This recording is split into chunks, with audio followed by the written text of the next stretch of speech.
بخونکي خدای په سپېڅلي نامه د شرق راډیو تلویزیون درنو قدرمنو لیدونکو اورېدونکو یو ځل بیا د خپل ورور د خپل کوربه د توریالی ساحل د مینې او د خلوص نه ډک سلامونه او نیکې هیلې مې قبول او منظوره کړې. درنو لیدونکو د تیر په څېر یو ځل بیا چکنورو تبلیغیان او مرکز تر سیرمه راغلي یاستو چې زه به بیا هم دا ووایم چې دلته هم زموږ یو خوراکی په خیمه کې ژوند کوي.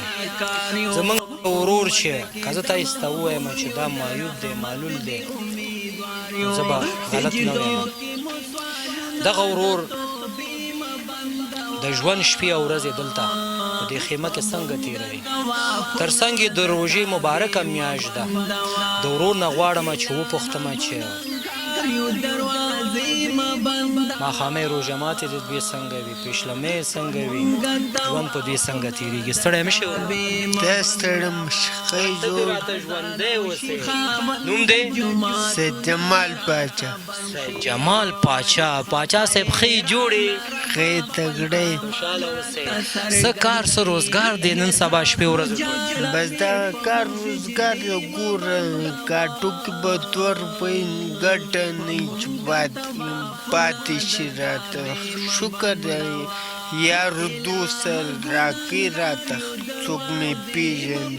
ښه پاچا صاحب راته دا ووایه چې د روژې مبارکې میاشتې شپې او ورځې په دې خیمه کې څنګه تېرېږي؟ والله داسې تېرېږي وروره. تاسو یې مینې خدای مینې او موږ یې مینو.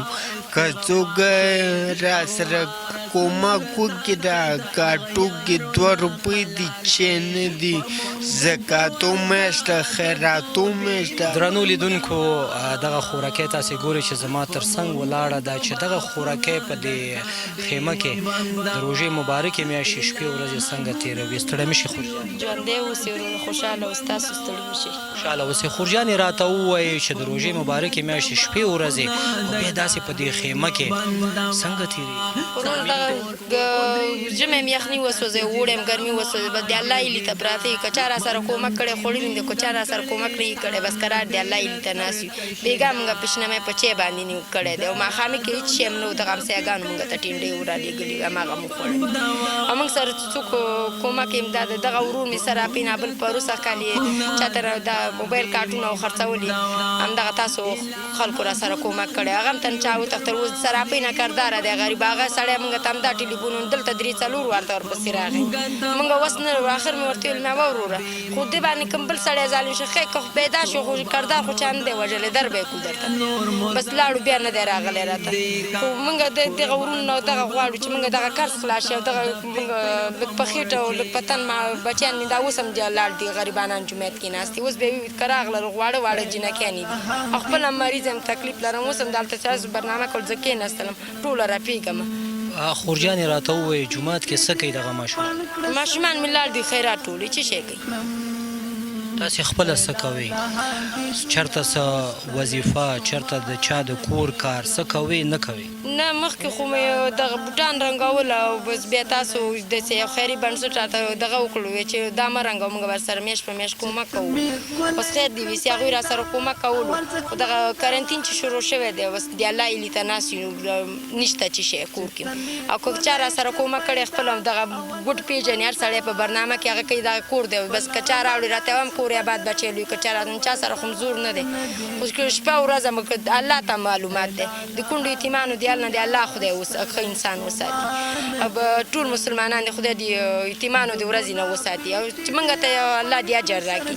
دا اوس هم دا وګورو موږ نه ترکاري لرو نه هغه لرو تاسو موږ ته راغلي نه هغلته یو څو دانې ټینډۍ دغه اوس ما سپینولي چې شی خو بېګا ته اوس موږ حیران ناست یو. اوس دا د اذانونه کېږي موږ شی نه لرو. دغه تاسو راته دغه شی راوړل دغه خیر وسې الله کار کده ما خدای نظام په تله کې واچو. موږ دغه نه غواړو چې هر ورور ما سره کومک کوي مرسته کوي دغه قرض دې موږ خلاص شي او لږ د چا ښه ډوډۍ خوراک ته زړه نه کېږي. دا بچیان مې په خدای هر څه شی غواړي ورته یم چې زیاتې هغه مشرکۍ لوند خو مې ښه ده پوه شي. دا اوس دا 2 جمعې دا 15 ورځې کېږي د دې سږمو نه اینه چالان داسې یو رقم ته اینه تې چالانې لکه سیرلی چالان کې دا پیپ ورته ونیسم بمبې لاندې کړم او زما وس نشته چې زه لا لاړ شم دوا ورته والم په څه شي ورته والم.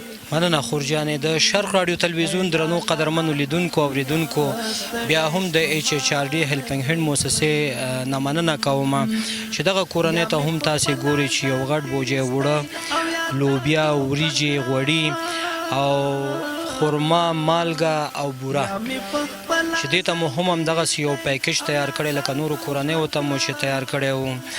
چې غواړم دغه خوراکۍ نه واورم چې د هیلپینګ هینډ هغه مسؤلینو نه څه مننه کوي او تر څنګ نورې کومې غوښتنې دي د خوراکۍ نه نور هم اورم. مهرباني وکړئ. دغه خدای دې ډېره مننه ته نه کوو، خدای دې ښه ورسره وکړي چې موږ سره یې دا کومک وکړو. دغه دې موږ په هغه یو میاشت یو 15-20 شپې به دې موږ پرې ګوډې شي، موږ سره د خیر دې دوامداره کومک وکړي دغه کونډو یتیمانو معیوبینو سره، او دې موږ سره دغومره هغه وکړي چې دا کار دې موږ خلاص شي. موږ زیاتېږي داسې یو هغه ته هغه یو چې نه په ځمکه ننوتی شو نه په هوا ته ولتلی شو. او دا بېچاره دا په موټر وهلی دی بله نه تللی شي. مخکې به ښه تللو به کومه روپۍ به شی به چا ورکول. دا 15 ورځې کې کرارې په کور ناست دی، دا خپه یم څیرې ده، دا موټر سایکل یې خرابه شوی دی. د موږ اوس توان کې دونه شی نشته چې زه دا ورته مستري ته ویسم. ښه په څه شی جوړ کړم ورته. خور جانې راته دا هم ووایئ چې د کرونا وایرس له امله چې زمونږ ټول افغانان په خپلو کورونو کې قرنطین دي، د ولسمشر اشرف غني بابا لخوا ټولو هیوادوالو ته د وچو ډوډیو زمینه مساعد شوی دی چې د کورنۍ د غړو په سر هغوی زوی نانوایي ته او هلته هغوی ته ډوډۍ ورکول کېږي. تاسې ته دغه کارت درکول شوی او که ورو که دا بله ورځ یې راکړې، نن دویمه ورځ ده، پرون نابل پرون درېیمه ورځ ده. خوشحاله اوسئ، خوشحاله اوسئ. قدرمنو لیدونکو او د ژوند پړاوونه د خپرونې مینوالو د خوراکۍ خبرې مې واورېدې او ماښامۍ د روژه ماتې ته یو څو دقیقې پاتې دي او خوراکۍ یادونه وکړه چې موږ د روژه ماتې لپاره هېڅ هم په کور کې نه لرو. اوس مو لږ ټنډی راوړی دی، نه وروسته به بیا پخوم او بیا به یې موږ خورو.